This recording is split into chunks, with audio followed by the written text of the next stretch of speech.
My husband's ex made him believe that I was pregnant with my stepbrother's child, so he asked me for a divorce or an abortion. But after 10 years, he wants to see his child, and I have bad news for him.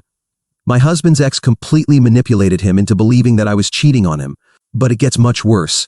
She convinced him that the person I supposedly cheated with was my stepbrother, and that I was pregnant with his child. I would never be unfaithful to him, let alone with my stepbrother. He didn't believe me, so I ended up leaving him, but now he wants to see his child.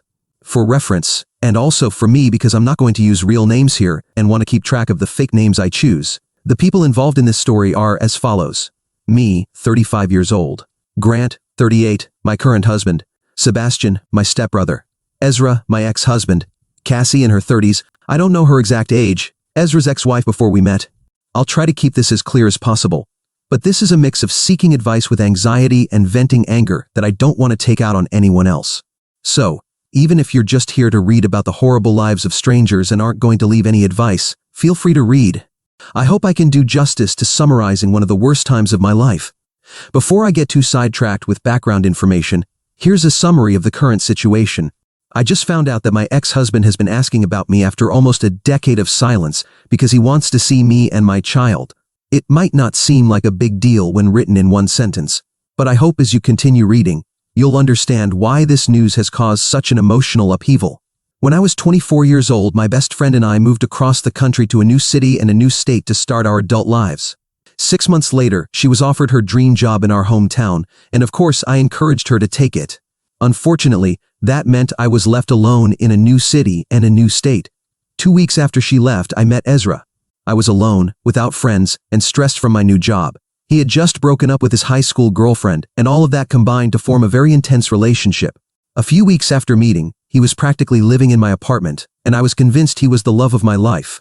He was in his last semester of college, after changing majors several times, and was ready to start working at his father's engineering company, half an hour away from the city. Maybe I was starting to see a future in that city. Now, looking back, the cracks were evident from the beginning.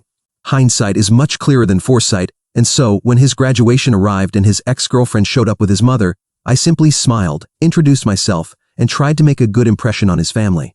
Cassie was practically a family friend, which was expected, considering how long they had been together before the breakup, but she was basically the classic girl next door. Their mothers were best friends, so they grew up together, and I was told that the day they started dating was the best day of Ezra's mother's life. Still, I was young, naive, and in love, so I put up with it, sat next to her, and did everything I could to get along with his mother. She never fully accepted me, but I never stopped trying.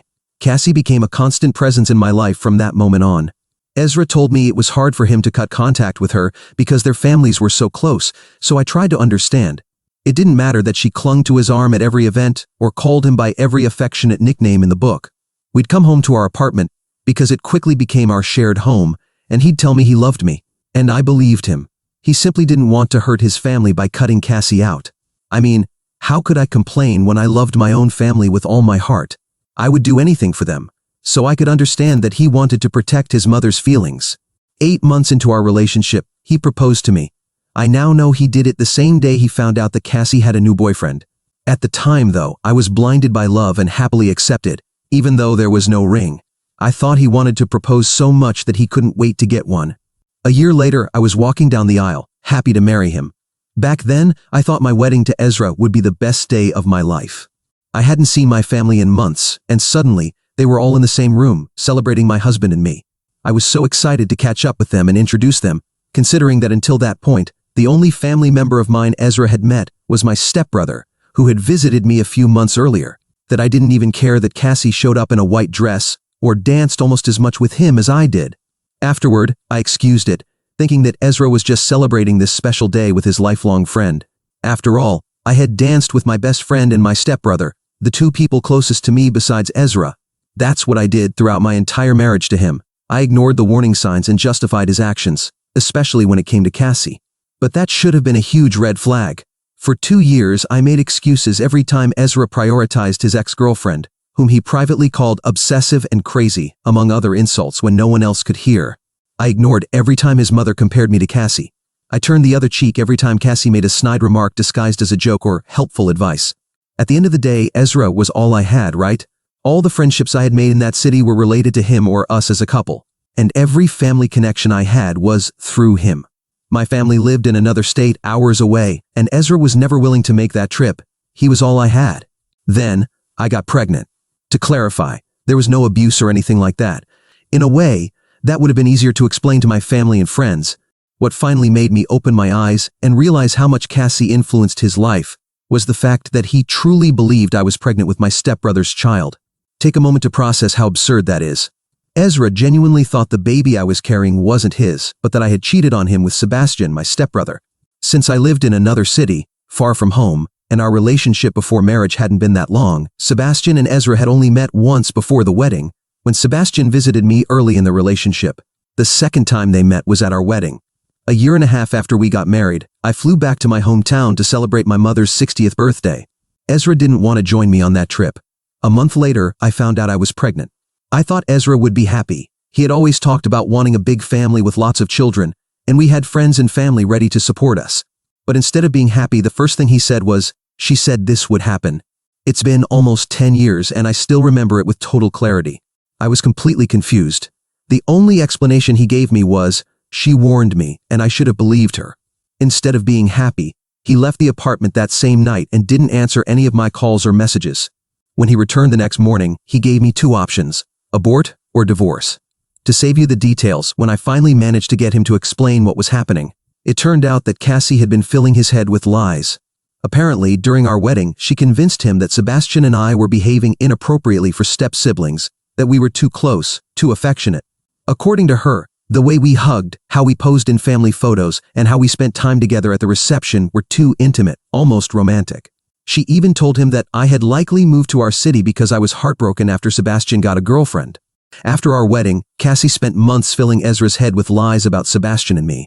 All she had were small fragments of our relationship that she saw on social media, since Sebastian lived in another state. But that didn't stop her.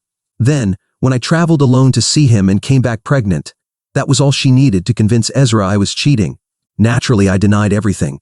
None of the accusations Ezra believed because of Cassie were true. Sebastian was practically like a twin brother to me. The accusation was not only absurd but deeply offensive. But Ezra didn't care. He didn't care when I offered to take a paternity test. He didn't care when I showed him the medical reports indicating that I was already pregnant before I traveled. He didn't even care when I broke down in front of him, begging him to come to his senses. It was a tough blow, but I couldn't ignore it. I packed my bags, requested a transfer at work, and went back home to my real family. All things considered, the divorce was relatively simple. Ezra's mother had insisted on signing a prenuptial agreement, and the lack of shared assets made the process quick. Ezra also refused any paternity test, and thus signed a document relinquishing any rights to our unborn child. I hadn't heard from him since then, and now I find out he's looking for me and our son. My concerns are as follows. My current husband, Grant, knows very little about Ezra or how my previous relationship ended. He knows I was married and that it didn't end well, but that's it.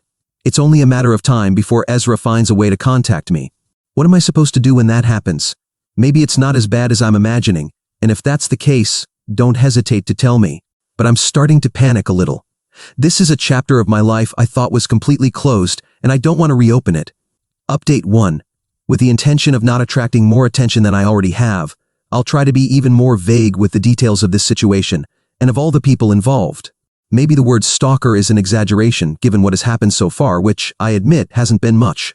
2 days after an old friend warned me that my ex-husband was trying to contact me, I received follow requests on all my social media accounts. Although he hasn't sent me any messages yet, because I haven't accepted any requests, I fear it won't be long before they start arriving. He's even been viewing my LinkedIn profile, which I can see because the platform shows who visited your profile. It's clear that he deliberately searched for me. I mustered up the strength and talked to my husband Grant about everything I mentioned in my previous post. I told him the whole story, about my relationship with Ezra, about Cassie, about everything I endured from him and his family, and finally about his reaction to my pregnancy. Fortunately, the man I'm married to today is 1,000 times better than my ex. He was understanding, attentive, and gave me all his support as I recounted this never-ending story. When I finished, he was more concerned about finding a way to comfort me than about the fact that I had never told him this before. Of course, just at that moment, the follow requests intensified. We talked about what to do and decided to block all his accounts on every platform where he found me, which was basically all the ones I have. He had been stalking every corner of my online life. Luckily, all my accounts are private. I thought blocking him would give me some peace of mind. But then the messages started coming. He created fake accounts to send me private messages on almost every platform. In them, he said he had made a mistake, that he wanted to see me and meet his son. All the messages were different, but they ultimately said the same thing. He wasn't going to stop contacting me until I let him see his son. He insisted that the child deserved to know his real father, and that having a biological father was better than having a stepfather.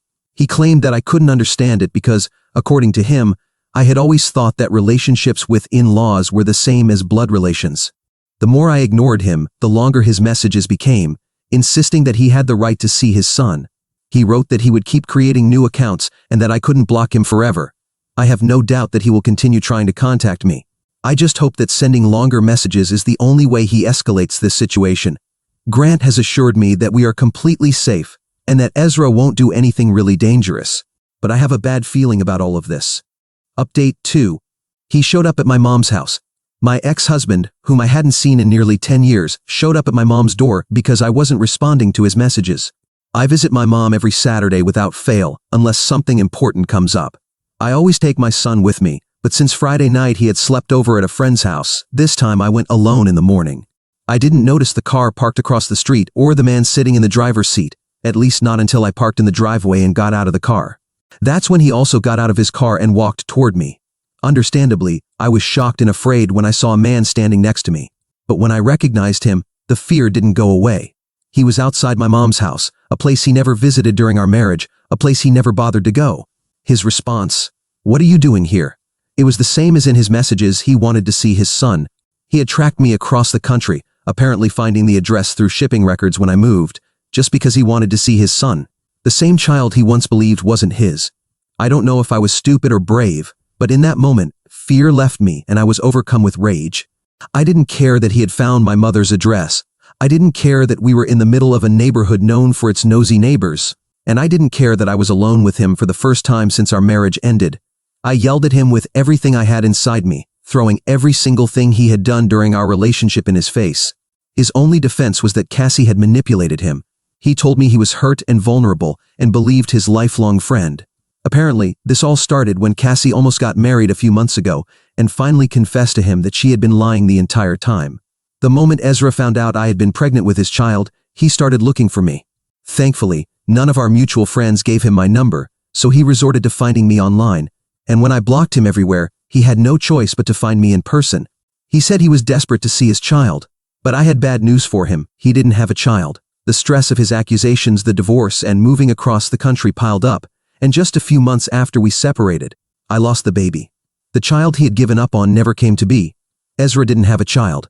My son Spencer is Grant's son, my stepson, whom I adopted as my own. He has the same red hair as me and a personality just as intense. Because Ezra was right about one thing, for me, relationships with in-laws are just as valuable as blood relations. I have a child, but Ezra doesn't. By that point, I had been yelling so loudly and for so long that my mother and stepfather came out of the house, along with several curious neighbors. I don't know if it was the audience or the shock, but when my stepfather told Ezra it was best for him to leave, he left without arguing. Maybe I should have told him all of this from the beginning, instead of blocking him and ignoring his messages. But how could I have known he would show up here? I just hope that now that he knows the truth, he'll return to his life far away from me and my family. Update 3. Logically, I should have realized that it wouldn't be that easy to get rid of Ezra, not after he followed me across the country, desperate to see a child who doesn't exist. To be honest, when I called him a stalker in the earlier updates, part of me was joking, trying to feel better about his sudden reappearance in my life. Yes, he had followed my every move on social media where I had an account, but there's a big difference between being a passive observer and becoming an active stalker again. Apparently, Ezra was more than willing to make that leap. I don't know why I thought he'd believe me when I told him Spencer wasn't his son. To be clear, he isn't. Spencer doesn't even have a biological connection to me beyond my marriage to his father and my adoption of him. We don't share blood. The coincidence that we both have the same red hair was something Grant and I called destiny when I decided to adopt Spencer as my own. However, expecting Ezra to believe me, when the main reason for our divorce was precisely that he refused to believe me, was foolish on my part. Honestly, I don't know exactly what I expected from him. Maybe I thought he would simply accept what I told him and disappear forever, and that I'd never have to see him again. After that day at my mother's house, I started noticing his car everywhere. At first, I thought it was parked near my street, but it was only for a moment, so I assumed I was being paranoid. The second time I thought I saw his car, I mentioned it to Grant. From then on, we both started being more vigilant. And sure enough, his car kept appearing. Every time we noticed it, he would speed off before we could do anything. 2 weeks of that was enough for us to go to the police. We had taken some photos of his car in different places, mostly near my mother's house and ours. I thought surely the police would take seriously the fact that we were being watched and followed by my ex-husband, who was convinced that my child was his. Surely they would take some action. Apparently no. Although what we presented might seem suspicious, the police told us they couldn't arrest someone just for being near us. We had no proof that he intended to harm us, and he hadn't done anything directly against us. So we're on our own in all of this. Update 4. I'm happy to report that my ex-husband will no longer be a problem for me or my family. After doing everything we could to convince the police to take preventive action without success, we finally managed to present the necessary evidence for him to be arrested. As I mentioned in my previous update, Ezra had been lingering around Spencer's school. The conclusion was clear. He wanted to take the child he believed was his, no matter what I wanted. Obviously, neither Grant nor I were going to let that happen. Fortunately, our neighbor, who was a teacher at Spencer's school, shared our concern. It was thanks to her that we managed to stay ahead of things. We knew that eventually Ezra was going to try something. We just had to wait. In the meantime, we informed the school staff about what was happening. We made it clear to everyone in the office that Spencer wasn't to leave the school with anyone except our neighbor, Grant, or me. And a few days later, it happened. In the middle of the day, Ezra walked into the school office saying he was there to pick up Spencer on my behalf because there had been an emergency with his grandmother. He even mentioned my mother's name, probably thinking that would make him more believable. When the staff told him they would have to call me before releasing Spencer to him, he insisted that I was busy with the emergency and couldn't be disturbed. When he couldn't convince them, he pretended he would call me himself and left the building with that excuse. Of course, he never called. Instead, he sat in his car outside the school, waiting. However, the school called me immediately to inform me of everything that had happened. Just as we had planned, they also recorded the entire interaction on video. At the end of the school day, they released the students as usual, but they kept Spencer in his classroom with my neighbor. It was then that the police, with the video in hand, arrived to arrest Ezra while he was in his car. Inside the car, the police found 2 plane tickets to his home state, along with high-powered sedatives. They believe his plan was to use that medication on Spencer to take him away. Ezra was arrested and will remain in custody until his trial, where he will face charges of conspiracy to commit kidnapping, endangering a minor, and any other charges they may add. Finally, our nightmare is over. Update 5. It's been months since my last update. Ezra is in prison. I'm not going to detail all the exact charges against him because I don't want anyone to be able to discover his real name and track me through this. But I can say he will be in prison for several years, although I would prefer he stayed there forever. The charges include the ones I mentioned in the previous post, along with a few additional ones. Somehow, he got away with some charges, which makes no sense to me. But as long as he's behind bars, I don't care. He tried to justify the sedatives by saying they were his, which was true because he had a prescription. He had been taking them after he found out the truth. Still, the plane tickets and the whole thing were so disturbing that he might have thought of using them. In addition to that, we now have restraining orders against him for Grant, Spencer, and me, and he will never be able to approach Spencer's school without being arrested. During the trial, an official paternity test was conducted that proved once and for all that Spencer is Grant's son. My medical records were also presented, with my consent, confirming that I had a miscarriage a few months after my separation from Ezra all those years ago. Ezra did all of this to end up in prison for absolutely nothing. And do you know what the cherry on top is? Cassie. She showed up at the trial and made a huge scene, pretending to be devastated because Ezra was going to jail. Shortly after, her husband publicly left her. Apparently, she had been constantly posting on social media in support of him, and in her last post, her husband commented that she was free to go support him in prison since she refused to stop talking about him. Some friends from the city have told me that her divorce is already in process. Of course, I've blocked Cassie and all of Ezra's acquaintances on every platform I could think of. I've cut off any possibility of running into them again. Update 6. Cassie and Ezra were together, which many people suspected in the comments, and I won't deny that I did too. That's why she almost ended up getting divorced. I don't know if their relationship started while Ezra and I were still married, before we got married, or after our separation. But what's clear is that she had always wanted to go back to him. The good news for her is that now she'll be able to enjoy conjugal visits in prison and won't have to hide from her husband while she does her thing with Ezra. Obviously, it won't be as glamorous as doing it in a fancy hotel, but not everything in life is perfect, right? The funniest part is that I found out about all this because Cassie reached out to me via email. Yes, she had the audacity to send me a message full of insults and hurtful comments, as you can imagine. Basically, she tried to rub it in my face that she had won because, in the end, thanks to the lies she put in Ezra's head, she ended up with him. I was very tempted to respond and tell her she shouldn't feel so proud because all she got was a pathetic loser. But the truth is, I wanted to be the more mature person in this situation. That's a lie, I told her. And of course, after sending her my response, I blocked her. I imagine she must have sent more emails full of inappropriate things, but luckily for me, no one is going to read them. What a tragedy, right? Anyway, although I could have taken the high road, in the end, I couldn't resist having that last word. Sometimes being a little immature is the best therapy. Update 7. I just found out something I'm sure will leave you all speechless, and I couldn't wait to get home to write it here. Ezra has been beaten up in prison. Don't worry, if any of you feel sorry for that gentle soul, he's out of danger. But from what I've been told, in prison, they don't look kindly on men who try to kidnap children. So, he received a special welcome to make it clear what they think of someone like him. No matter how much Ezra has tried to play the victim all this time, the rules inside prison are very different. There, his attempts at manipulation and his superior attitude mean nothing, and it seems he has learned that the hard way.